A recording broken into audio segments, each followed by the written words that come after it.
SteelSeries usually does not like to push out great products at a decent price, but let's check out the Prime Mini Wireless and see how it does. The build of the original Prime was very good, and so is this one. There is absolutely no creaking and there is no shelf flex whatsoever, doesn't matter how hard I squeeze it, but there is some rattle.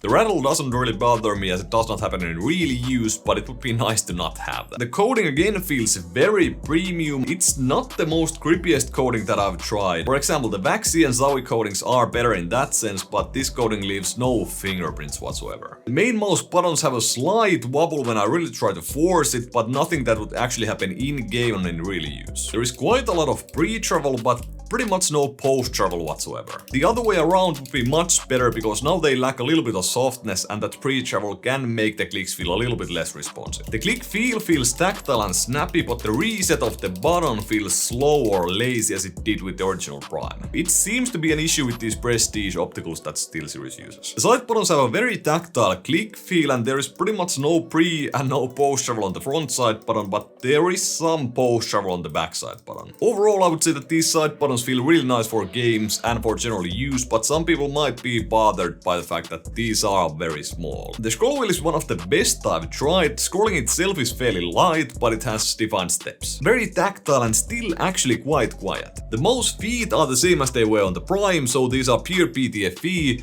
and the glide is very good and smooth. These work well on almost any mousepad, so nothing to complain there. The battery life is okay with the limited RGB that it has. It lasts for about 4 days with mixed use, but I at least use it for 6 hours per day. Overall, it's a very premium feeling mouse. I've got nothing to complain with the quality. How does it actually perform though? Well, in terms of clicks, although the feeling is nice, these are not the lightest to actuate and not the most spammable buttons I've tried. Partly because of that lazy feeling of the buttons and partly because they are not very light. This may or may not be an issue for you. For me, it is a slight issue because I like to tap far in CS and that requires spammable clicks. In terms of latency, I did complain in the original Prime review that I made that the clicks felt extremely unresponsive. I just did not have a decent way to test that, but now I actually have. I did some bump testing against the Superlight and these clicks are actually 7 to 9 milliseconds worse than the Superlight. So nowhere near the top tier in terms of how responsive they are. I feel it does limit my potential a little bit, but more so it's just a matter of getting used to a new click timing. But of course, the more responsive they are, the better they are for competitive games. The sensor performance then again is still good. They are still using the same sensor, which is basically based on the 3335.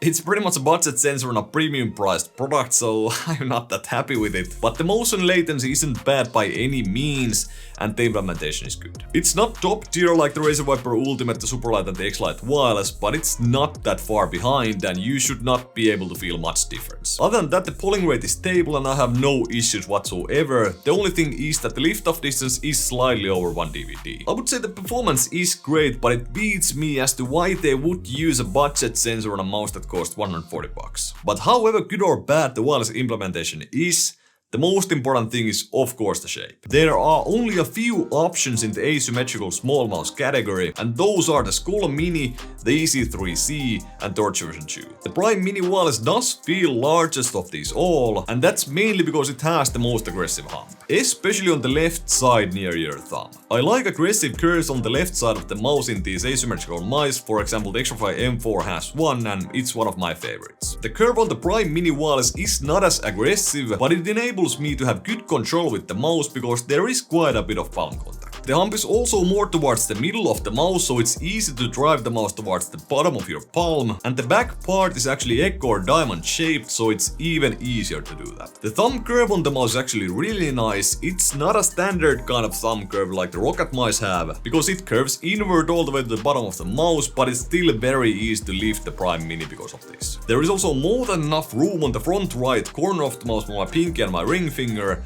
because I do like to relax claw this shape quite a lot. And the shape is also very good for aggressive claw, because the side here on the right side is pretty much straight and it feels flat, so there is a lot of room for your fingers. One thing this and the EC3C have in common is the aggressive curving on the top side of the mouse. The mouse starts quite high up from the left and curves down to the right hand side. The curve feels more aggressive on the Prime, and this usually would mean that this is made for tilt gripping, but because the shape is quite small, tilt grip does not really work for me. With my 19x10cm hands, there is no way I can palm grip this this shape, but for fingertip grip the mouse does feel solid, but for that grip style I would want the mouse to be a little bit lighter weight. Compared to the standard Prime, the Mini is quite a bit less bulky, meaning that it is lower profile and thinner. The hand feeling all in all is quite similar, but of course the Prime Mini is smaller. The weight difference is noticeable as the Prime weighs about 83 grams on my scale and the Prime Mini Wireless weighs about 74 grams. I already did like the standard Prime quite a lot, but I do think that I do like the Mini even more. I have found no clear downsides on the shape, so tracking, flicking and micro adjustments all feel good. The only thing is that when I grip the mouse, my palm is always touching the mouse pad, so something like the SkyPad is a complete no-go, because glass and skin do not go well together in terms of friction. My first shot accuracy is very good with the mouse, but I'm not that comfortable tap firing, because the clicks are fairly heavy and not that easy to spam. I feel very precise with the shape, even though the two pads that I have used it with are the SkyPad, which I already complained to you about, and the GPC one, which is a mud pad, and those are not my favorite, and it's completely different than the SkyPad, of course. But I'm hitting those nasty headshots nicely with both. I never really have to think how I want to grip the mouse, because I just place my hand on it and I'm on a relaxed claw, and it works very well.